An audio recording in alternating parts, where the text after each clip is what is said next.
Hello, guys and gals, and welcome. Welcome.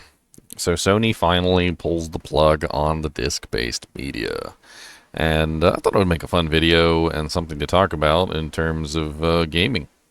So, physical media for video games. It's been dying for a long time. I think as far back as like 2006, maybe even a little bit before 2006, physical media was just going the way of the dinosaur. It was getting slowly replaced by digital, and digital has its issues. Obviously, as you can imagine, a lot of people are pretty pissed about this, especially since Sony was one of the pushers of the disc-based media more so than anyone else, and rallied about how cheap it was and how easy it was to print discs. Well, apparently, it's not making them any money anymore. And unfortunately, a lot of the times you can literally sum up pretty much anything that Sony does in well, is it making us money? And if it's not making us money, well, then we don't have any interest in doing it. Over the course of Sony's life, I can't really say that Sony's been anything but an anti-consumer company anyway. Their entire design philosophy was basically just screw over the customer in every way that we possibly can, and they did a really good job with it. Like private purchases of video games, forcing them to be timed exclusives, making buying out entire companies to dick over the entire gaming community so that we can't have access to specific games so that they could have them instead. Absolutely crappy hardware. I can't say that any other hardware has been good hardware.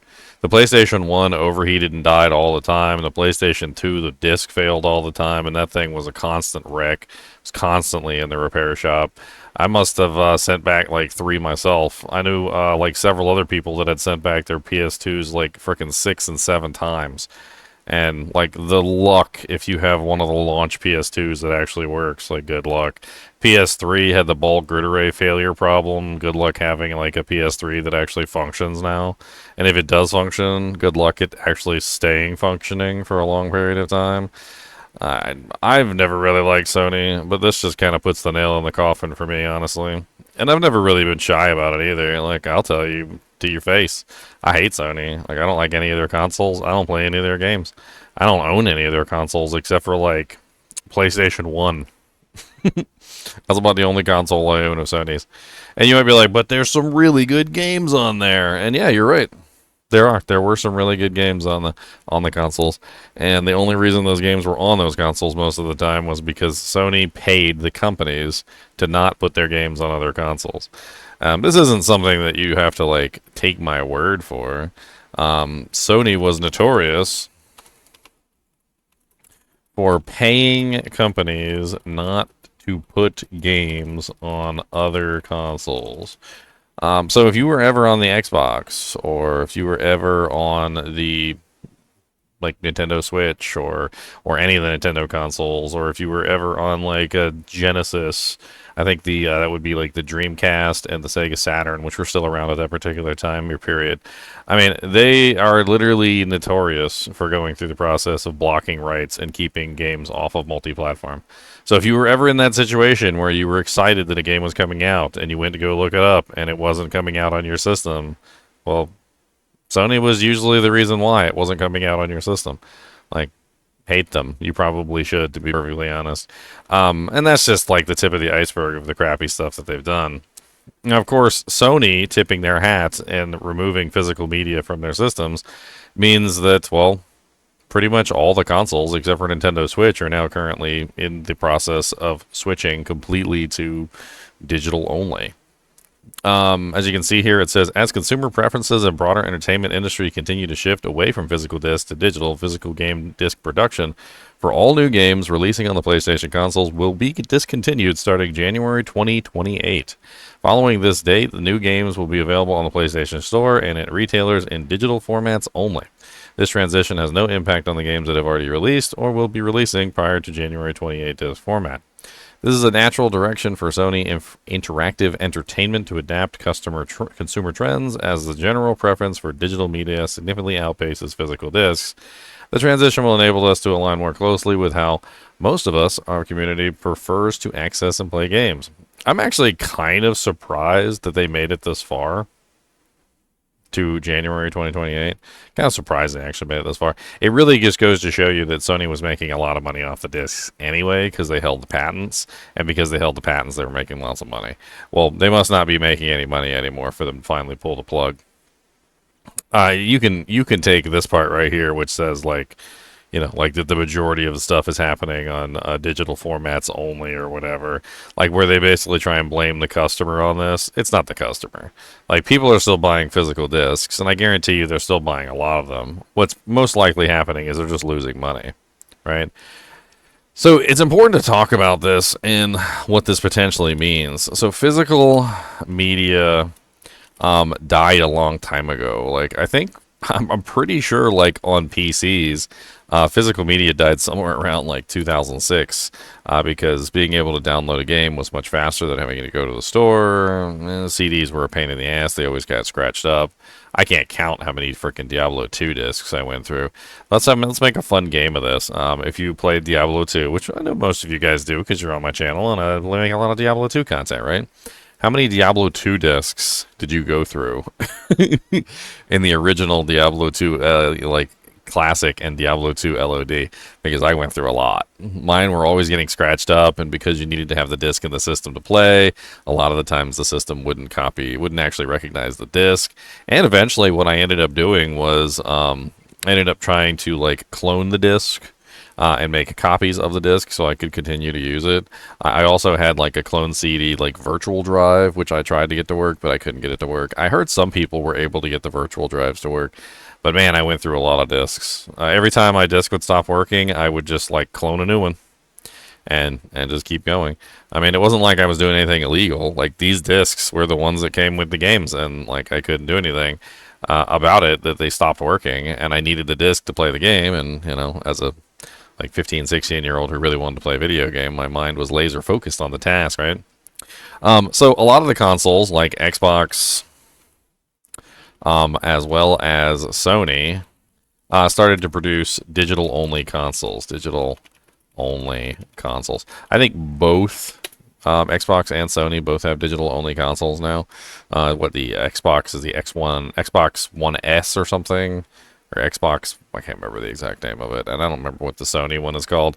But digital-only consoles are a thing, right?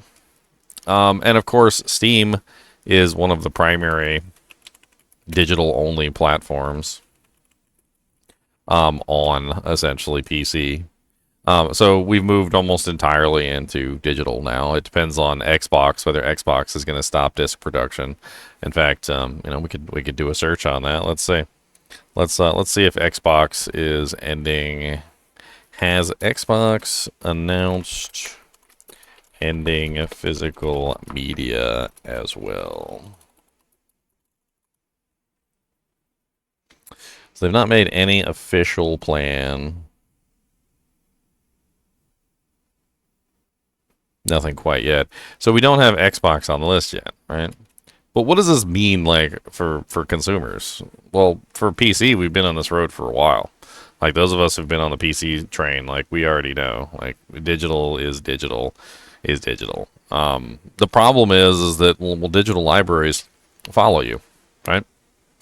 So in Steam, for instance, we can download our Steam library on basically any computer. Xbox and Sony haven't really quite caught up to that.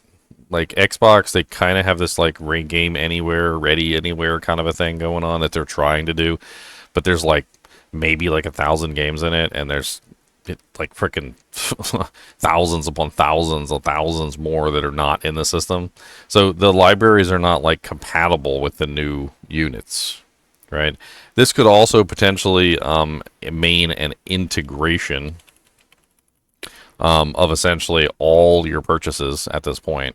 Because if they're going full digital, then that means that like it doesn't matter what console you're on, whether you're on PS4, like PS5, PS6, PS7. They're going to have to keep a record, and they're going to have to let you play these games on basically every single system, no matter what. Even if you have like a PS4 game, the PS7 is going to have to play it, which is basically how Steam works right now, right?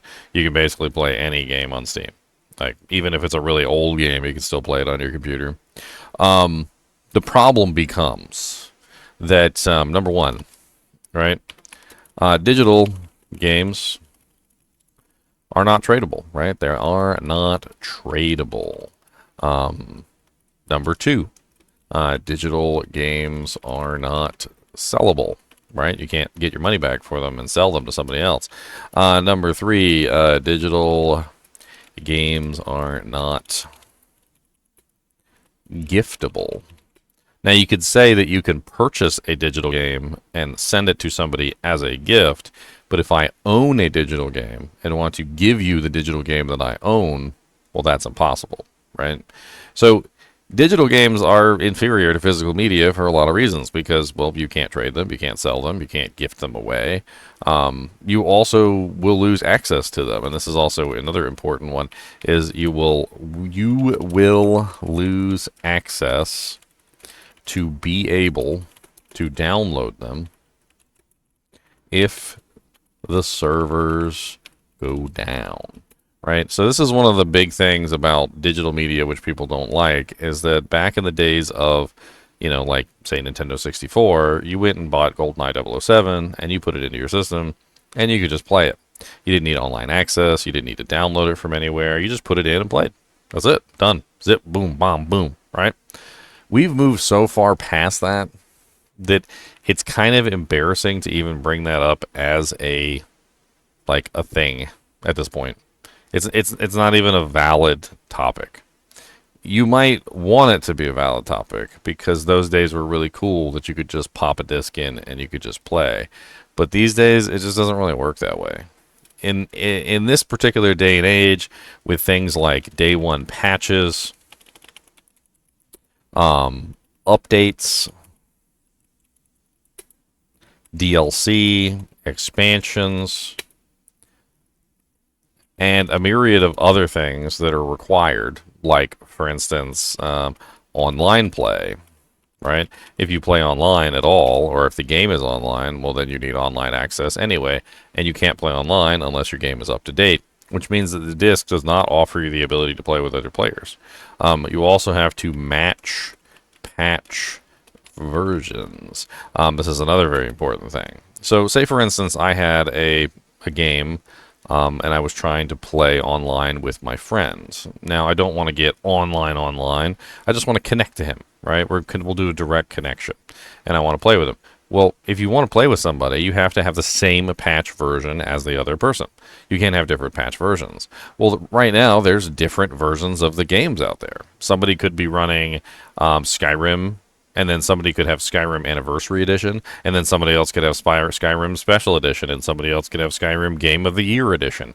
And I guarantee you every single one of those is a different patch number, which means that if you wanted to play online with each other, I know Skyrim isn't a multiplayer game, but you can't play with each other because those are different versions of the game, right? So you have to connect online to download a lot of this stuff. It's not plug and play like it used to be. The number of games that you can just put in and play and not worry about anything is getting minuscule. Like, it's getting very low. In fact, it's pretty much limited to things like Game of the Year editions, which include like every single patch and every single DLC, and they have all the updates and everything. So when you put that disc in, yeah, like the Game of the Year editions and stuff like that are actually pretty well updated so that you can just simply pop them in and go. But for the most part, like when you buy a game these days, they're not complete. They have game-breaking bugs most of the time that have to be patched out almost instantaneously. Day one patches are so notorious now that like half the time day one patches are literally like multiple gigs of data that has to be updated to prevent the games from literally just like killing themselves. So what shifted between like the days of GoldenEye 007 and today? Like what shifted to cause that to happen, right? Well, the shift became when you no longer had to have a complete package on a cartridge, right? So when you make a cartridge, Like when you make a cartridge itself, the cartridge has to be complete. The cartridge can't be updated or changed later on. Once you make it and you send the product, that was it. So the product had to be a complete 100% ready to go product. Now, granted, lots of games got printed onto cartridges and ended up with bugs that players exploited, and those bugs were permanent. They never go away. The developers don't have a chance to fix those bugs because they're just ingrained in the game forever, right? Well, the thing is that still didn't avoid the fact that the developers went out of their way to make the most complete product they could before printing it on the cartridge. So flash forward to today. You have an online access, right? The developers don't have to ship you a complete product. They can ship you an incomplete product. And because they can ship you an incomplete product, they can spend time and they can fix the bugs and they can send you updates and they can do what they need to do to make the game function. So in this day and age, because we have online access and because they're able to patch the game, they don't care about shipping you a complete product anymore. They're more than happy to ship you an incomplete product now because it's not a permanent thing. Which means that when you think about this, which is that people complain that physical media is going away and you don't have access to be able to just pop a disc in and play, well, that's gone. Like, we left that era back in, like, GameCube days. Like, ever since the Nintendo Wii came out, ever since the, like, PlayStation 3 came out, ever since, like, the Xbox 360 came out, like, we left that era in the dust as soon as online access came into play, and we started getting micro updates and daily updates and day one updates and DLCs and expansions and tons of things that came later after the fact, right? So it's not even an argument anymore. So the thing is that this part here, which is digital games are not tradable, digital games are not sellable, and digital games are not giftable, is the main thing that's in the way, right? You can't, I mean, I'll admit to anybody who wants to make the argument that physical games are superior, right? They are superior to digital. But you know what's also superior to digital, and you know what people complain about on a regular basis, is Nintendo game key cards. What is a Nintendo game key card? Like, do you guys understand what a Nintendo game key card is?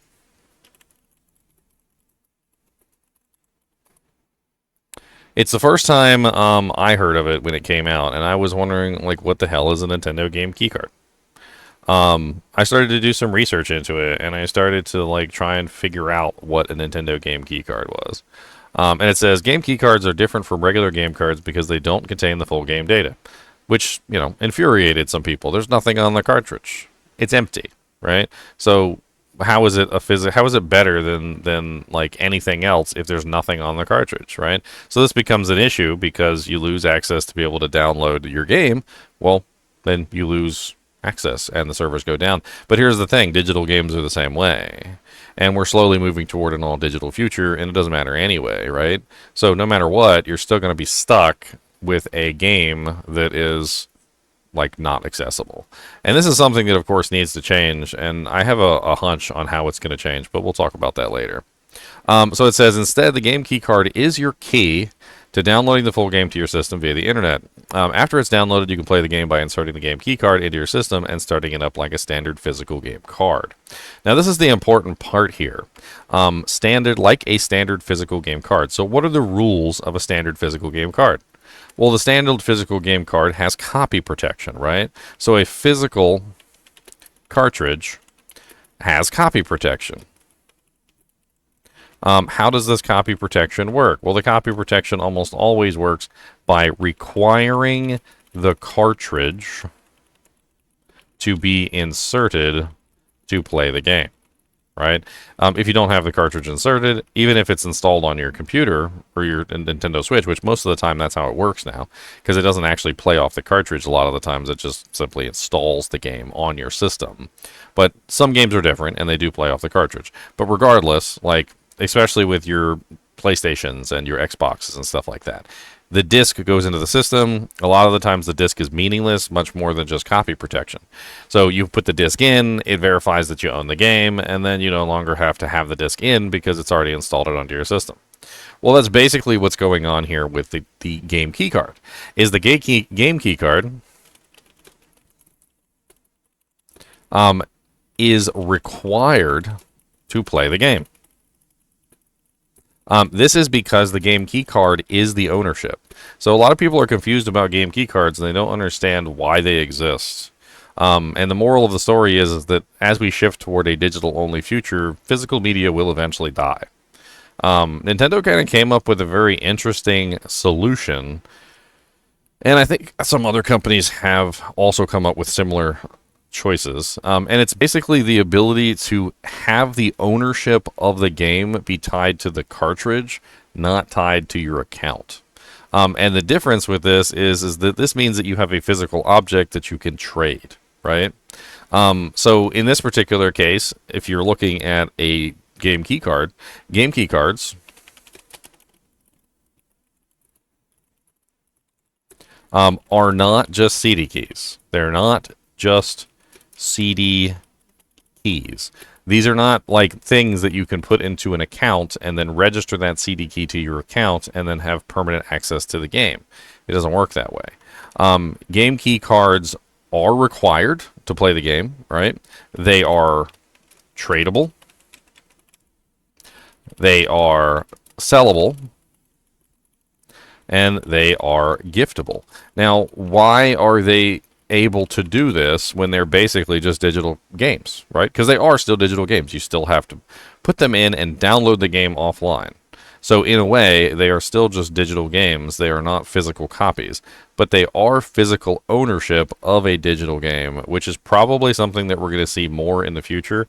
And so understanding how physical ownership of a digital game works is going to be kind of important. Because I have a feeling that all the companies are probably going to be doing this. This allows them to have something that they can sell in a store, first off. It also allows you to be able to sell and trade the object. And we may see something in the future which is a little bit more or less unlike game key cards. We may see something like cross-platform ownership of a game. And this could just simply be something like a physical object that you can plug into basically any system, maybe a little USB drive or something. We may be way past USB by that point, but it basically is something that you could just plug into a system. It would verify that you own the game, and then you could play it, right? Very similar kind of a thing is back in like World of Warcraft, people were getting their accounts stolen, and there was an account like key that you could get, and it basically verified that you owned the accounts, and you put it into your system, and then when you went on to play, the system would check to see if you had that particular key in your computer so that you would have access to your accounts, and nobody else who could access your account if they didn't have access to that little key, right? And if you handed that key to somebody else, they could have access to your account because ownership of the account was now tied to the key, essentially.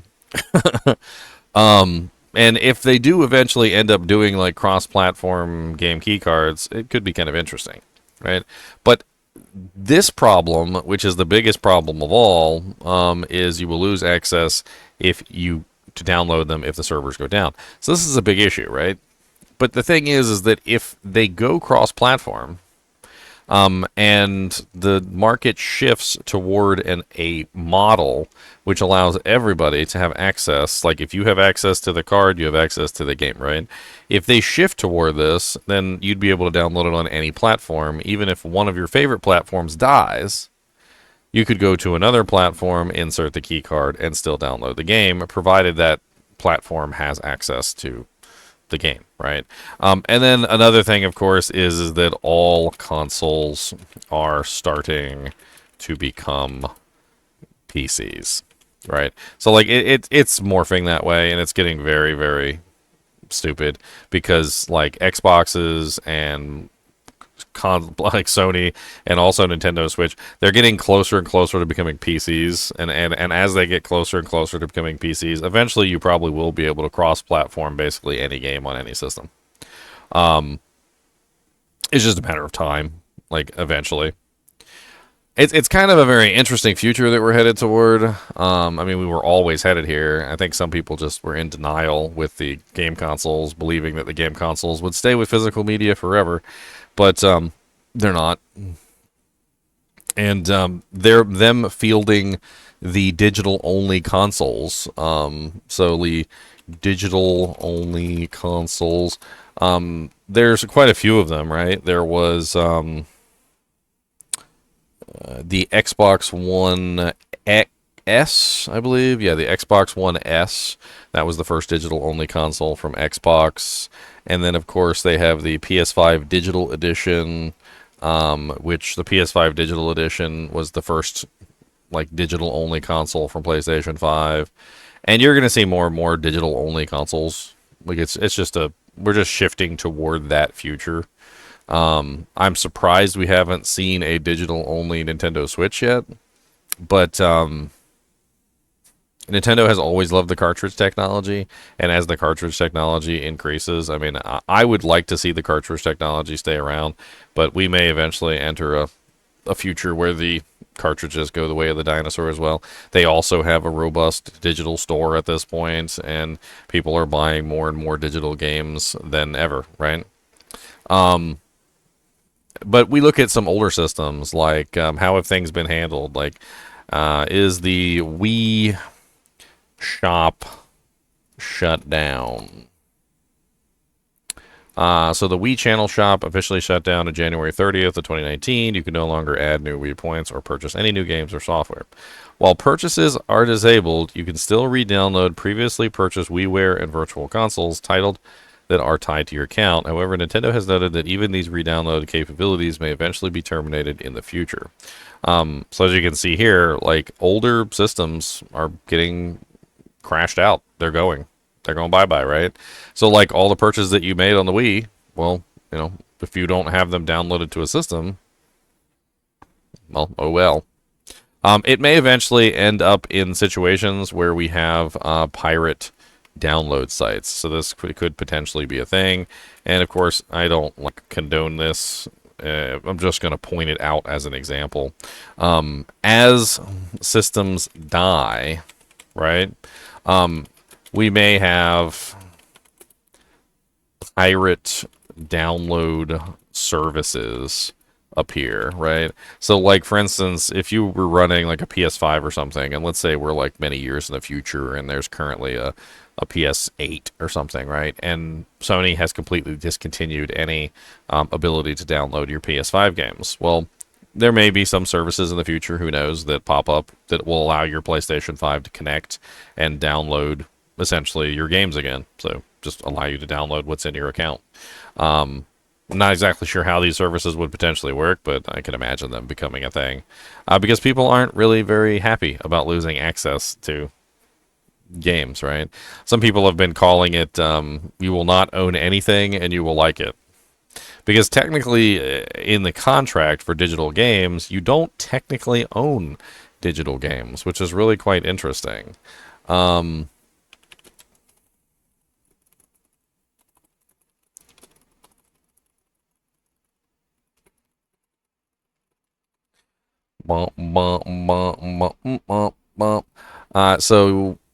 yes, it is strictly true. When you buy a digital game on platforms like PlayStation, Xbox, Steam, you aren't actually purchasing the game itself. Instead, you are purchasing and paying for a revocable license that grants you permission to play. Because you only hold a license, companies can technically revoke your access, alter the game, or shut down services. When Ubisoft shut down the service for the original The Crew, rendering it unplayable. Of course, we get no reseller transfer and no guarantee of preservation.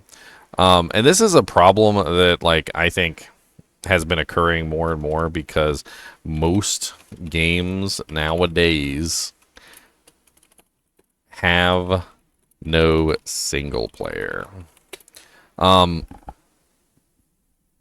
It's kind of a difficult one for me to talk about because I like single player and I also like online.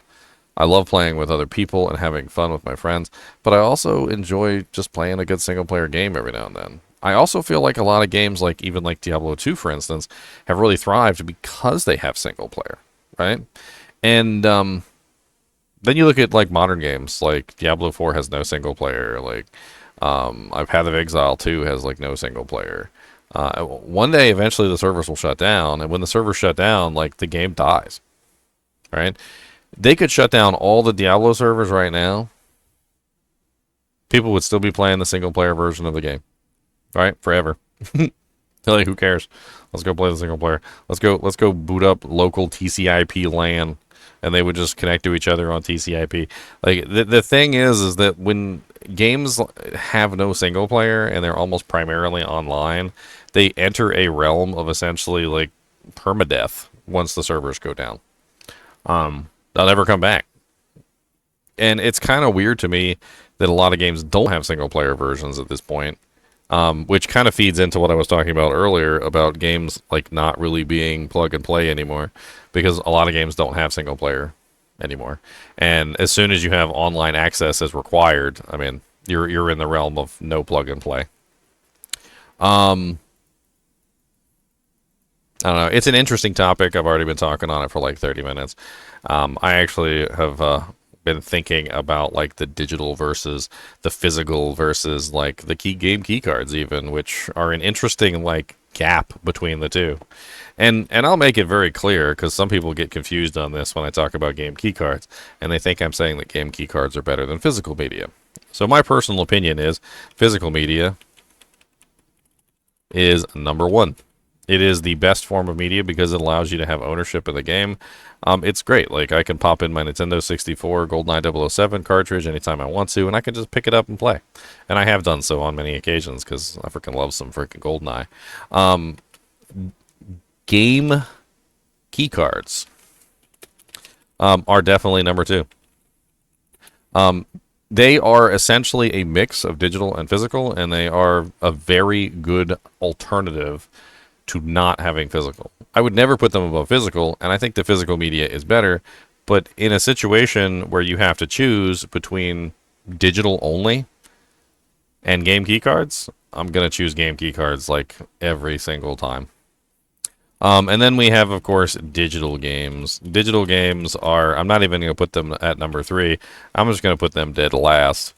Digital games are, unfortunately, the worst of all equations, right? They're tied to an account. You can only download it if you have access to that account. If you get banned, you no longer have access to the game. Game key cards aren't like that. Like, if I had a game key card right now of, like, I don't know, Ocarina of Time or something, and I got banned on Nintendo Switch, pretty sure I could just go set up another account or another Nintendo Switch, put that key card into the new system, and it would still work. But if I had a digital copy of Breath of the Wild and I get banned, then that goes with my account. And losing access to my account immediately makes me lose access to everything. My Steam account, for instance, is absolutely massive chongus. I had like so many games on there. Most of them I haven't even played because I got a lot of them through like the Humble Bundle gift games. And dude, if they banned my Steam account, I would be like, I would lose probably thousands and thousands of games. I don't even know. I don't even know how many games are in my library. It's ridiculous. I have games in there that like I don't even know they're in here because the Humble Bundle just gave me like batches, and I would just start putting in the keys. And once I started putting in the keys, like I would even forget that I even put them in my system. But like I have played a lot of them. I haven't played all of them, but I've played a lot of them. And there is definitely like a large number of games in here.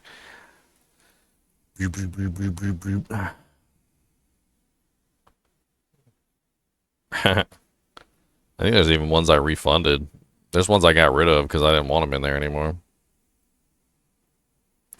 Anyway, let me know what you guys think about physical media finally dying almost completely. Like, because basically as soon as we hit 2028, there's not going to be any more discs made. It's probably going to impact places like GameStop, which function primarily off of physical media, right? GameStop's probably going to go bankrupt. It's going to take a little while, of course, but as every single console goes specifically to digital only, which seems to be the inevitability, like companies like GameStop are just going to like die. I guess they'll go mainly to like buying retro stuff, and they'll try and keep retro stuff in stock. But I mean, without the ability to have the new products in stock, I mean, I'm not really sure what the hell's going to happen to them. Probably some sort of complete reimagining of what GameStop is, and maybe convert it into primarily like a hardware store where you sell like game controllers, and even then, I don't really know why people would show up if that's all you're selling. As always, be sure to hit that like button and subscribe button if you enjoy the content, and keep watching.